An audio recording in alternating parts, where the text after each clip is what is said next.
So a continuation series of the track that I've just started the other day. 47 minutes total. Last video I made, it was at like 16 minutes total that I'd started working on this. But I just having a conversation with my friend, and I was just doing this in the background.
Let's see what else we can add.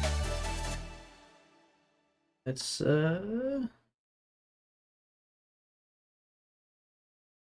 boards and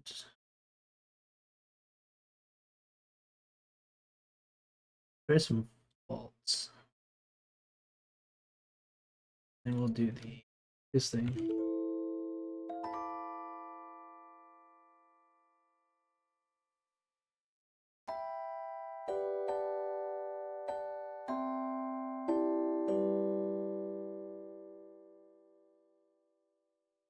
Mm-hmm.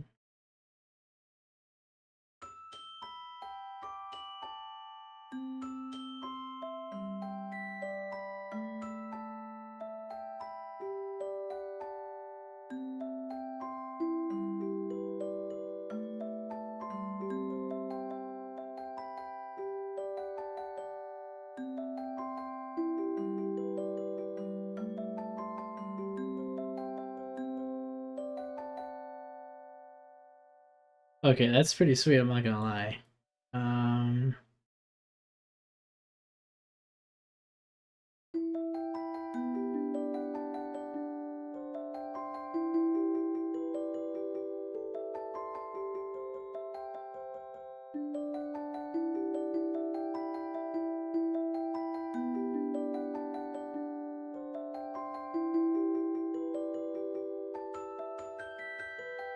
There we go.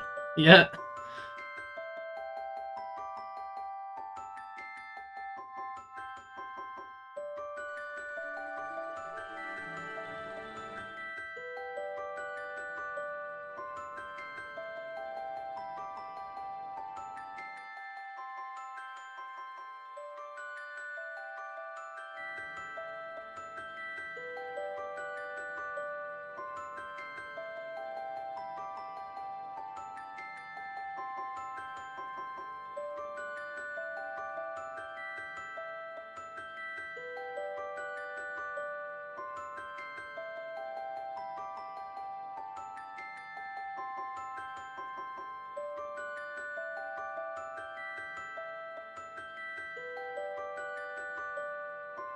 Right, it's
um this is just like a tape warble, tape delay type emulation. The low cut filter here. Saturation. The movement just determines how much the warble is like moving. Kind of real. And chorus is obviously just a chorus effect. And then this just determines if you want the effect pre or post.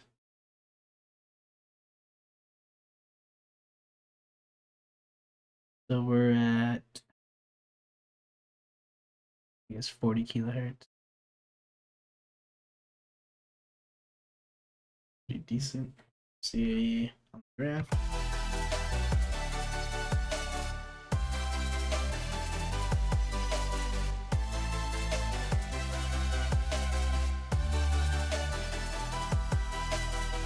Pretty low. We're just gonna get rid of this for now. I'm just gonna do my own basic little like mastering, I guess, type chain.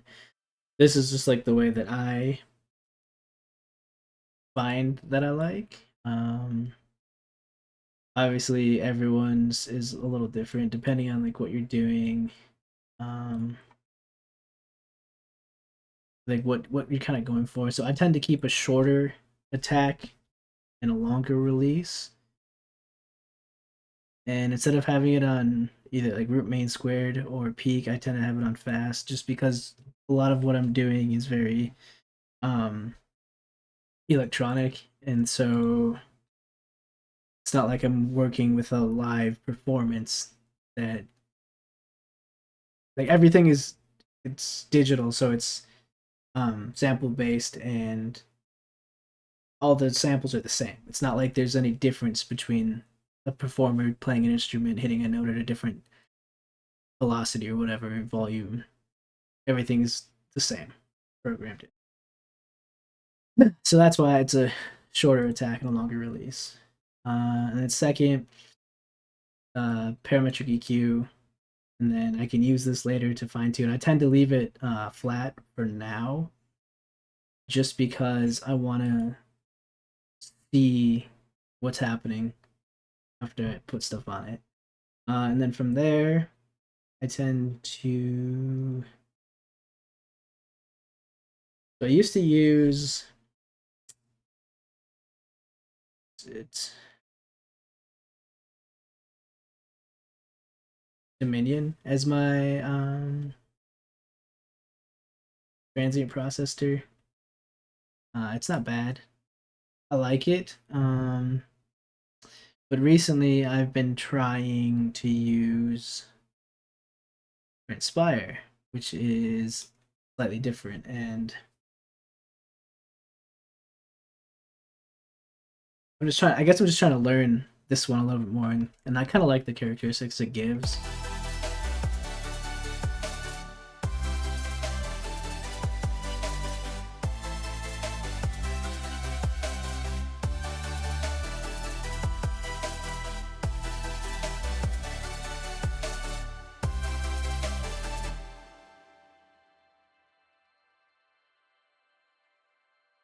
Before we do that, we're going to the multi-band compression, and since it's the master is pretty low, it's so like anywhere from like 10 to 13, 14 negative decibels. I'm gonna put it at 6.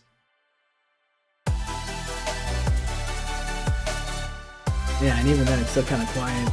That's enough of headroom for an engineer. And then we're gonna introduce Transpire.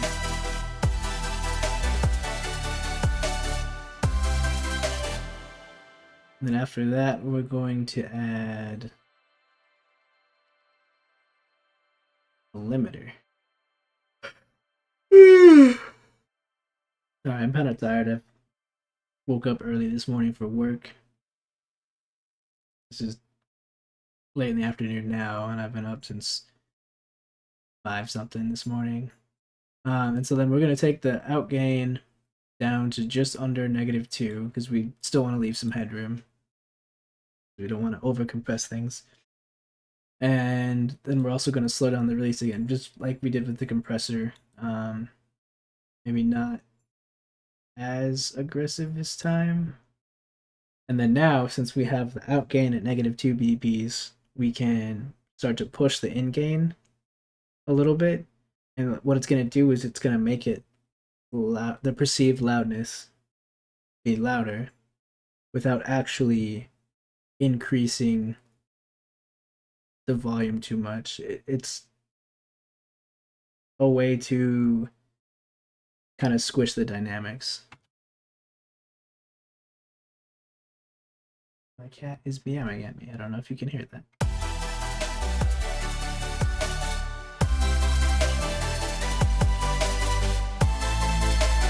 So we're looking for a little bit of about 2 dBs and cut down in there. And about here is good.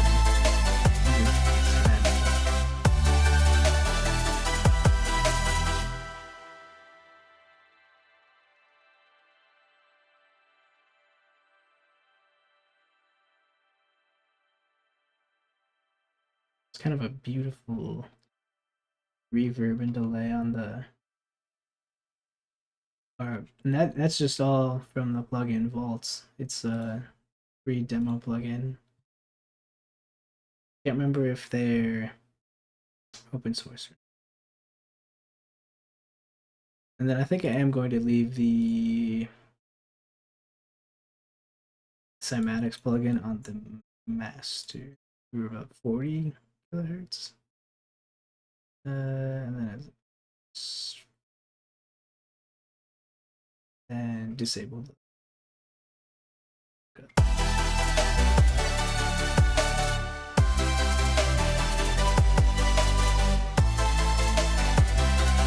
True peak is negative 2.2 decibels.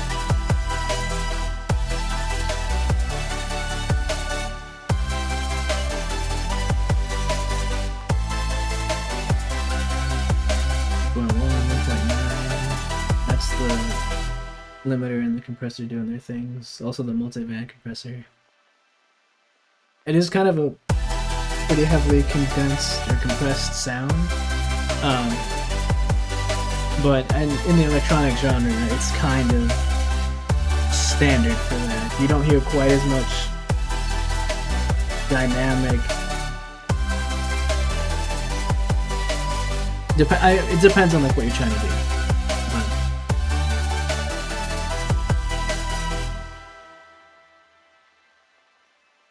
And then there's the tape warp there.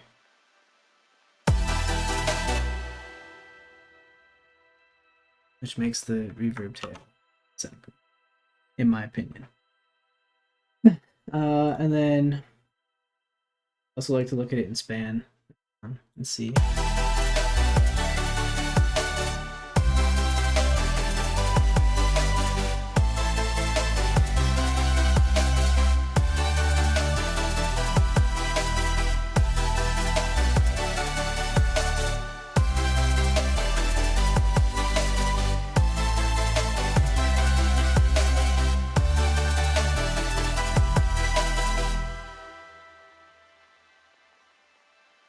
Yeah, so I mean, that's like what, 15, 20 minutes of working on this. It's a good start. Can look at something else that I've put more time into and you can see how it compares.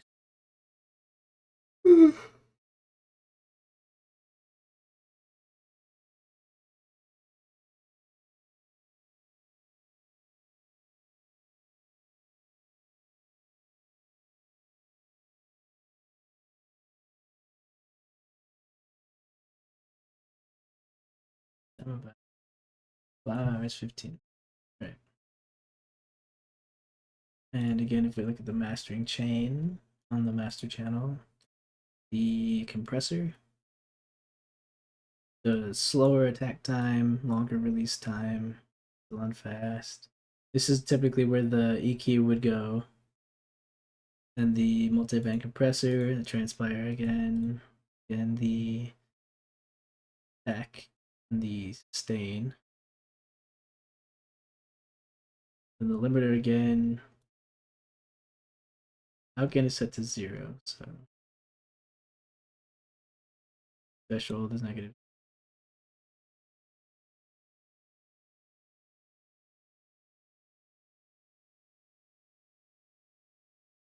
Alright, so let's see here what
So that's a song that I've been working on for a lot longer. It's a little bit more refined. Then actually looking at the master, I realized that on the other file, I messed up too fast, trying to record and do this at the same time. The out gain should not be touched. It should stay at 0. It's the threshold that should have moved down about -2 in order to bring the perceived loudness up. So now we're going to listen to this again. And there you can see about 2 decibel noise reduction in the threshold within -2. So then without the takeaway plugin, this is what it sounds like. And then again here, actually, we don't need it.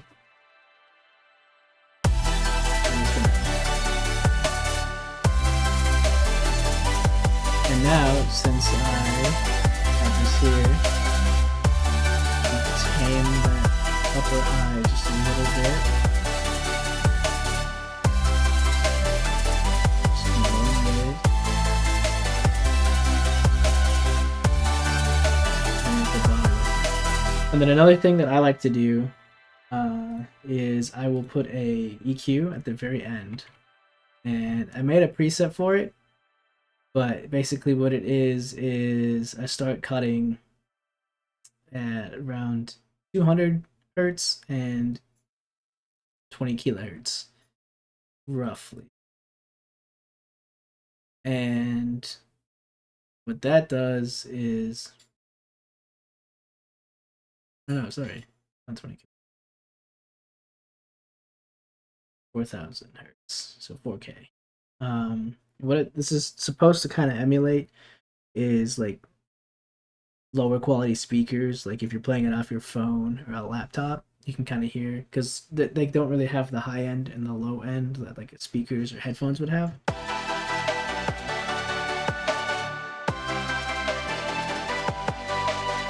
So as we can hear the kick drum. You can hear the snare. You can hear the hi-hats very well. The chords.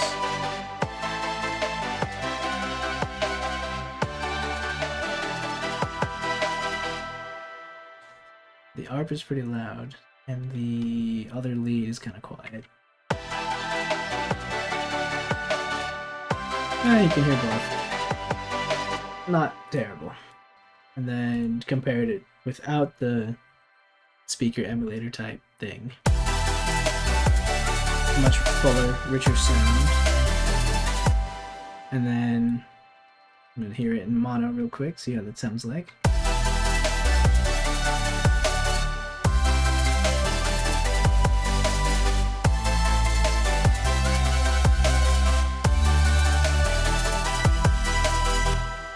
I don't really know if I explained it in the other video at all, but this is the bass getting out of the way of the kick drum. It's being triggered by the kick drum.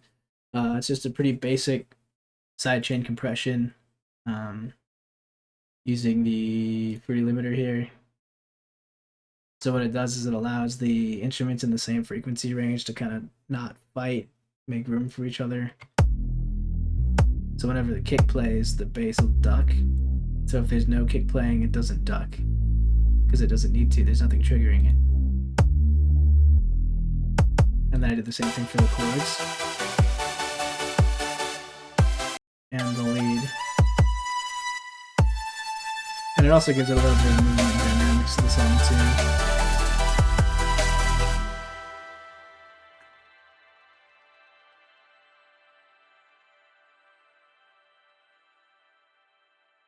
That's beautiful. I like that a lot. So anyways, that's quick view into how I tend to do things in the studio. I kind of just throw stuff around and see what happens. Obviously with this one, these chords are from a different thing that I was working on. I was like, hey, I'm not sure how I'm feeling about this. I'm gonna try something new. I'm gonna throw them in a different pattern, different instrument, see if I can do something different that I like. And that's why you see some of these files have very similar names. Is sometimes it's just throwing mod at a wall and seeing what sticks, you know. And then again here, this is just kind of my go-to. Obviously, depending on what I'm trying to do, things can change. Should change. There's no rules, but there are rules. Like what sounds good, but it should be something that sounds good on different systems. It shouldn't be something that just sounds good on your AirPods and then nothing else. Everything else sounds like dog water. So like knowing the basics is important. I think I kind of understand a little bit what I'm doing. Obviously, I'm kind of just making some things up as I go along. Okay, being creative, and then obviously I can go back and refine things if I have to. But for the most part, that is how I tend to operate here.